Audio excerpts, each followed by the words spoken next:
नाश्ता सेंटरसारखं मऊसूत आणि कमी तेलाचं उपीट बनवताना फक्त 2 चमचे हा पदार्थ घाला. पण फक्तच कमी तेल वापरून चालत नाही, तर त्यासाठी भांडीसुद्धा तशीच लागतात. आज मी नेस्ट एशियाचं हनीकोम रेंजची ही कढई वापरलेली आहे. हेक्सागोनल ग्रूमुळे तेल कमी लागतं, ट्रायप्लाय असल्यामुळे इव्हन हीट तयार होते आणि गॅसचीसुद्धा बचत होते.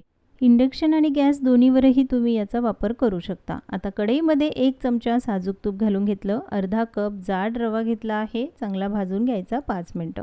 त्यानंतर कढईमध्ये 2 चमचे साजूक तूप घातलं. तुपाऐवजी तुम्ही तेलही वापरू शकता.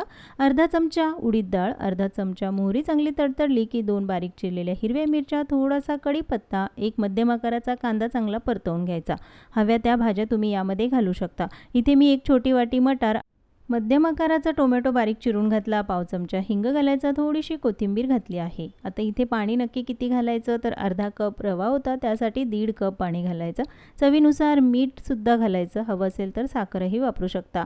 नाश्ता सेंटरसारखं उपीट छान मऊसूत व्हावं म्हणून 2 चमचे यामध्ये दूध घालायचं. आता याला एक उकळी काढून घेतली. उकळी आली की बघा लगेचच यामध्ये आपल्याला हा भाजून घेतलेला रवा घालायचा. पण रवा घालताना सगळा एकसोबत घालायचा नाही, तर चमच्याने हा थोडा थोडा करून घालायचा, त्यामुळे गुठळ्या होत नाहीत. आता हे चांगलं मिक्स करून घेतलं. त्यानंतर यावर झाकण ठेवायचं. 2 मिनिटं एक वाफ काढून घेऊ.